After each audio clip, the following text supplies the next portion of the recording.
In today's video, I am going to be breaking down Scottie Pippen Jr. Yes, this is Scottie Pippen's son. He plays for Vanderbilt. Let's get down and let's check him out and see if he could be potentially a superstar in the NBA.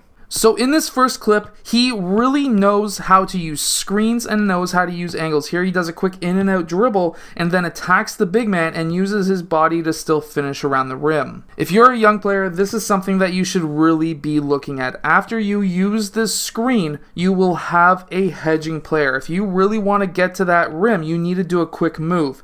And a quick move could be an in and out jab dribble. That's what we see here. He jabs towards his right side. He does that in and out dribble, and that freezes that hedging man going towards that left side, which allows Scottie Pippen Jr. to get past that big man. Then he does a quick jump stop or a power hop, whatever you want to call it, in front of that big man, which then basically stops that center, that hedging player, to have a chance of blocking your shot. All he can do now is to go straight up and straight down, and it's basically a dead position. You now have the whole rim to yourself. There's nothing he could do, and of course we see here that Scottie Pippen Jr. is able to score that basket with an and one, mainly because that player made a mistake, that defensive player, and he tried to block that shot while making body contact, and that will be an and one every single time, called by that referee. We have to remember that Scottie Pippen was a great player, and so is his son when it comes to the defensive side. Here he's able to pick off that wing 2-point pass, which is the most dangerous pass in the game, and then we see Scottie Pippen Jr. able to use his body, use that last step, basically to freeze that defender, to basically nullify him so that he can have an open layup. The reason why that defender is unable to do anything is because of the angle that we see Scottie Pippen Jr. at. He's ready to take that contact.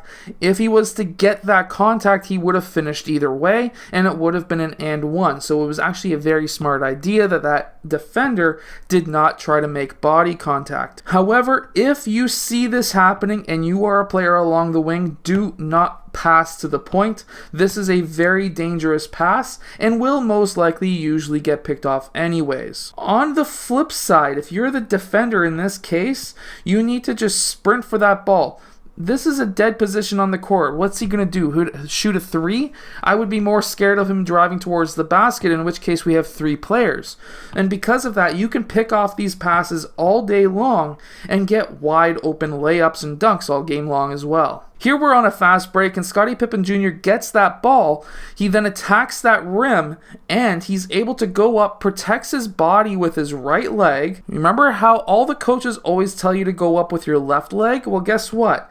If you go up on the left side with your right leg going up, that then allows you to protect your body with your leg and your off arm, and that allows you to go up for that left-handed layup perfectly without having to worry about getting blocked. Now, that knee buckle just scares me, but he never got injured, so he's good. He's also a very intelligent player. Here we can see him, of course, call for that cross-court pass, which is always dangerous, but when he has a recovering player, he takes that quick shot fake, goes up for a mid-range shot. Remember, you don't have to always force that three-point shot. He could have, of course, taken that shot fake, taken a quick dribble towards the left side and taken that shot, but here he gets past that defender and he would much rather go up for a mid-range shot, which I don't blame him anyways. Now, this is a move that so many young players don't do, and I really do like it. So basically what we see here is he's attacking this right side. If you're a right-handed player, it's extremely hard to turn your body around to take that shot. So what you want to do is to spin back towards that left side so that now you can take that shot. However, that's a very easy shot to block. So what you need to do is to take that shot fake, get your shoulder into that player who jumped. Make sure to keep that shoulder over top of your feet, over top of your knees. That will allow you to have that leverage and not an offensive foul. And then by jumping off of your left foot, kicking your right foot out, that's going to be allowing you to get your right side of your body in line so that you can take that shot. He's very good at using that mid-range shot. Here he's able to do that quick up and under, and he's able to make that floater as well. Fantastic shot. This was all off of a screen. He had the hedging player and his own player on him.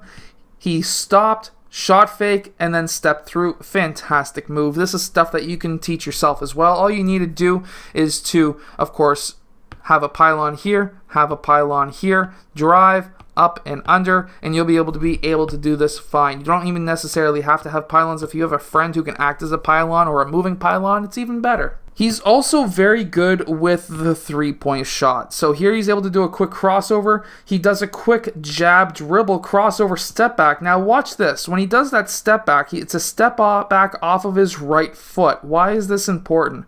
Well, that's pushing him back towards that left side so that he can have his right side in line. And that's very important if you want to have a quicker shot, especially off of a step back. Overall, Scottie Pippen Jr. is going to be a fantastic player. Will he be a superstar in the NBA? We don't know just as of yet, but there are some people who are doubting him, just like how people were doubting Steph Curry. I'm not saying that he's going to be the next Steph Curry. What I'm saying is he's a very, very good fundamental player who can play defense, shoot threes, and attack the basket and take contact.